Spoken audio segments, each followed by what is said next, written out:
Welcome to your Barbados Today Evening News Update for Friday, June 21st, 2019. So glad you could join us. I'm Carol Williams. In 9 days' time, the island's first 24-hour Polyclinic will start operations. That announcement this evening from Health and Wellness Minister Lieutenant Colonel Jeffrey Bostic at a news conference. He, however, revealed that the service will start with one polyclinic, the Winston Scott Polyclinic at Gemmots Lane. The 24-hour Polyclinic service, which was expected to begin on June 1st, failed to get off the ground after nurses made several demands. Bostic says they have engaged all stakeholders and agreed to act in the interest of all Barbadians. I'm very happy to report that everything is in order for the start of this service on the 1st of July, and that we will spend the next several days doing some orientation for the staff at the Winston Scott Polyclinic so that the new staff will be familiar with exactly what it is we expect them to do. And so that is the good news, because I consider it to be good news that I'm giving to you and to the people of Barbados, because this service, this is not a question of ticking off the boxes in terms of election promises. This is something that is absolutely necessary in this country. Barbados will soon have new guidelines for a national emergency protocol. Environment Minister Trevor Prescott told reporters it's a necessary move after Tuesday's massive fire at the Sustainable Barbados Recycling Center. Prescott says he'll be meeting with officials of the SBRC and the Sanitation Services Authority, SSA, in order to formulate an updated policy in the coming days. I think on the first day, the difficulty is that there was no formal structure in place. Everybody had the nation at heart, but because of the methodology that was applied in that early stage, I think that while we could have probably bring it to an end in 2 days, we happened to spread it over 2 to 3 days because everybody was doing their own thing. So the protocol will put us in a better position so that those challenges would never reoccur again. Barbados today took steps to deepen its cooperation with Morocco. Word of this from Prime Minister Mia Mottley, who is leading the delegation of government officials and private sector interests on a visit to the African country. At a joint news conference this morning with the Moroccan Foreign Minister, Mottley said Morocco is a key African hub and there are significant opportunities for cooperation. I do believe that the opportunities for deep cooperation, be it in the area of tourism, be it in the area of maritime affairs and fisheries, be it in the area of renewable energy, be it in the area of health, be it in the area of education and training, not just of academic pursuits, but also in the technical and vocational area, in the area of heritage preservation, in the area of cruise tourism, where we have perfected and have been working in home porting, that both countries have the opportunity to learn from each other. But more importantly, we have a similar approach to global affairs. We are rooted in the same values, and we believe that we have a common purpose and mission with respect to how we want to develop our people. Government's ban on single-use petrol-based plastics and styrofoam products takes effect in 9 days. And today, Minister of Maritime Affairs and the Blue Economy, Kirk Humphrey, declared the deadline stays. He also ruled out any compensation for those who have to get rid of thousands of dollars worth of the products.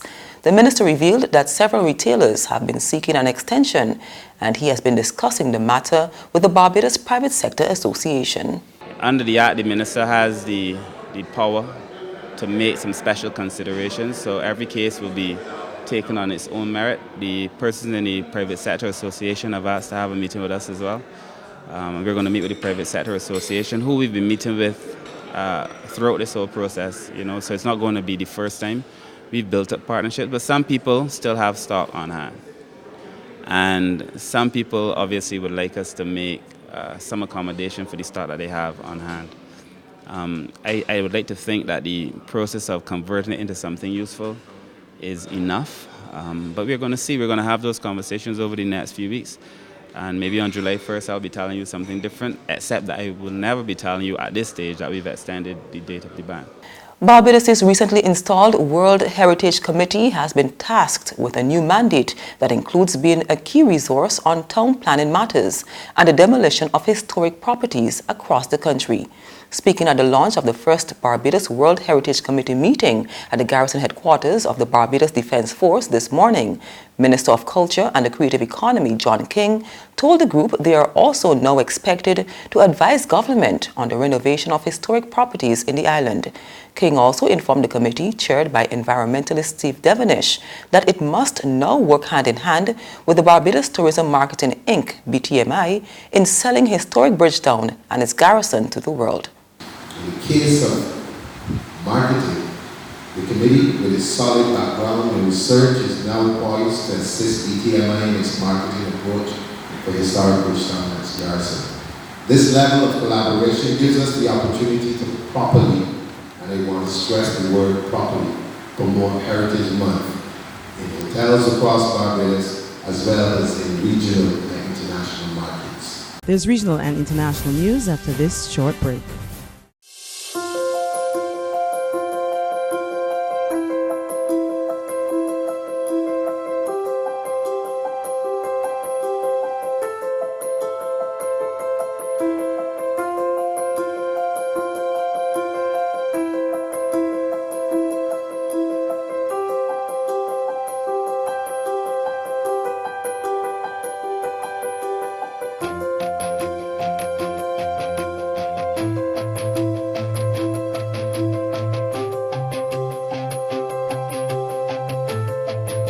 Barbados Today, news you can trust. To regional happenings, Guyana's two political leaders are set to meet to map out the way forward following this week's ruling from the Caribbean Court of Justice. Word of this from Director General in the Ministry of the Presidency, Joseph Harmon. More in this report from Handel Duncan of HGP TV in Guyana. While the president has indicated an interest in meeting with the leader of the opposition, he's yet to write the leader of the opposition to officially invite him for talks on the political situation following the recent ruling of the Caribbean Court of Justice, the CCJ. Here's Director General in the Ministry of the Presidency, Joseph Harmon. And this certainly is an opportunity that is provided for the two of them to meet. Certainly it will have to be at the convenience of both parties, and a letter to that extent will be delivered or dispatched to the leader of the opposition later on in the day. When asked about the specifics of the meeting, the Director General in the Ministry of the Presidency had this to say. No, not as yet. This is why we are very careful about inviting to a meeting, because once you have a meeting, you have to have a very clear agenda. But it's basically to indicate and to demonstrate to the leader of the opposition and to all of Guyana that the president remains committed to engagement and to dialogue, and that in the interest of the development of this country, it is important that the leaders meet and they have these conversations. And on the international front, U.S. President Donald Trump disclosed today that he aborted a military strike to retaliate for Iran's downing of an unmanned U.S. drone because it could have killed 150 people. In this report from Reuters television, he signaled he was open to talks with Tehran. The president wrote on Twitter that the U.S. was, quote, cocked and loaded to retaliate, but said he reversed course after learning how many people would die, saying it was disproportionate to Iran's downing of an unmanned U.S. surveillance drone on Thursday. On Friday, Iranian state television showed what it said were retrieved sections of the drone. In the tweets, Trump also said that he was in no hurry to confront Tehran, striking a similar tone to the day before. And I think probably Iran made a mistake. I would imagine it was a general or somebody that made a mistake in shooting that drone down. It was over international waters, clearly over international waters, but we didn't have a man or woman in the drone. We had nobody in the drone. Are you still open? It would have made a big difference. And that's news, but for the very latest, visit our website at www.barbadostoday.bb. You can also subscribe to our e-paper, email updates, or like us on Facebook. And sign up for breaking news alerts via WhatsApp. We're also on Izumi Media in bus terminals, as well as screenplay at supermarkets and gas stations near you. You can also hear us on Mix 96.9 FM and Capital Media HD 99.3 FM. I'm Carol Williams. Have a good weekend.